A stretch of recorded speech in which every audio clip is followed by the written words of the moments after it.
Өмнөх үед өгсөн хүмүүс бүгдээрээ амьд байвал юу болох вэ? Хэрв та өгсөн хүнийг өөрийн хоёр нүдээр босоод ирчихсэн байгааг харуул юу болох вэ? Юу вэ? Та зомби бодоод байна уу? Үгүй шүү. Таныг үчгсэн гэж бодож байсан хүнийг зүгээр эвэрүүл саруул босоод ирчихсэн байвал яах вэ гэж асууж байна. Яг л та бүхэнд энэ алдсан хайртай дотны хүмүүстэйг ахин уулзах сайхан боломж гэж бодож магадгүй. Эсвэл таны хайртай, алдартан, тамирчин, дэлхийн супер хүмүүс ч байж болох юм. Гэвтэл үхчихсэн хүн амьлахаар хүн бүртэл эвгүй санагдсан гарцаагүй шүү дээ. Дэлхий дээр нийт 8 тэрбум хүмүүс аж түрэн амьдарч байна. Гэхдээ дэлхий дээр амьдарч байсан хүмүүсийн ердөө 7.2% нь одоо дэлхий дээр амьд мэнд амьдарч байна гэвэл та итгэх үү? Хэрэг бид хүн төрөлхтний соёл дөнгөж хөгжлийн шатанд орж байсан 200 мянган жилийн өмнөх рүү буцаад бүхий л хүмүүсийг тоолох бол ойролцоогоор нийтдээ 110 тэрбум хүн болох гээд байдаг. За та төсөөлдөө эдгээр бүх хүмүүс амьд байна гэд. Зарим эрдэмтэд дэлхийн хамгийн ихтэл 10 тэрбум хүнийг дийлэх хүчин чадалтай гэсэн байдаг. Ингээд бодохоор дэлхийн хүн ам 8 тэрбум болцоод байдаг. Мэдээж дахиад хүн ам өсөх нь ойлгомжтой. Хамгийн сонирхолтой нь бүгд найрамдах Хятад ард улсын зарим мууч нэгээс илүү хүүхэдтэй байж болох талаар хуулийн төслийг хэрэгжүүлээд гисэн.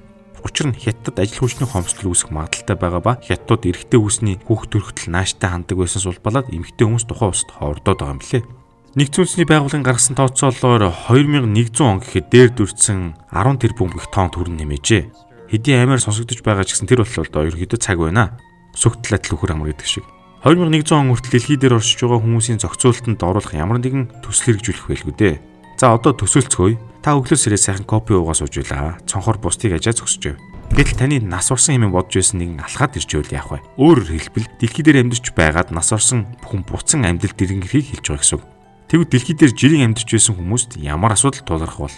Ямартай ч орон зайн асуудал тулгарнаа. Гэхдээ орон зайн асуудал бол яг үндсэн асуудал биш. Хөдөө талд нэг хүмүүс амьдардаг. Зэлбэр газар үйл нороо бий. Тиймээс хөдөө талуудыг ахин зохион байгуулж болох байх. За эдгээр хүмүүс багтчлаа гэж бодоход манай дэлхий дээр хоол хүнсний нөөцийг хүн бүрийг олоход хүрэхгүй л болов. Дэлхийн нийт тариалангийн талбайн 3.1 нь л одоо тариаланчдын хараа хяналтаар боловсрдог. Тэгэхээр тэр 3.1-ээр л тэрхүү дээр дүрцэн 7.2% хүмүүсийг л хоол хүнсээр хангах боломжтой гэсэн үг. Энгийнээр хэлэх юм бол 110 орчим тэрбум хүнийг хооллох ямар ч боломж байхгүй гэсэн үг. Тэгэхээр ийм нөхцөл байдалд хүн амын 90% нь 2 сарын дотор өсвөлнгийн улмаас нас орох нь ойлгомжтой. Дараачийн асуудал бол дайн байгаа. Өчнөн олон хүн дэлхий дээр эв найрамдал боршин тогтоох нь юу л бол тэр дунд 100-100-аас ирсэн хүмүүс байгаа болохоор өнөөгийн нийгмийн хүмүүс бидний зарим зүйлстэй нийцгүйгээс үүдэн дайн дайжин үсэх магадaltaй юм. Аимшиг тахлын улмаас үүдэн амиа алдсан хүмүүс амьдралд иргэн хөл тавьбал тэдний өвчмөн дагаад ирэх нь гарцаагүй байх. 1346 оноос 1353-ны хооронд хар тахал хэмээн нэрлэгдсэн үхлийн аюул тахал гарч ирсэн. Уг тахлыг туссан тохиолдолд хүмүүсийн бие хар өнгөтэй болон амьдараа ялцсан хэд хоногийн дотор амьсгал хураадаг байв. Тухайд энэхүү тахлын улмаас ойролцоогоор 75-аас 200 сая гаруй хүн амиа алдсан юм тооцолсон байдаг. За яг энэ үед дэлхийн нийт хүн ам 450-аас 475 сая гаруй байсан ба энэхүү аимшиг тахлын улмаас барагцаагаад тал гаруй хүн нас орсон баг. Харин энэхүү аимшигт өвчнийг биедээ тээж байсан хүмүүс дэлхий дээр ахин ирвэл өвчин тахлаа хүмүүс тараах нь гарцаагүй баг. Үүнээс үүдэн хөл хорой тогтоож магадгүй. Та хүн COVID-19 цар тахлын үеэр хөл хорионд эдийн засаг хүмүүсийн аж амьдрал хэв маяг зэрэг нь хэрхэн байсныг сайн харсан баг.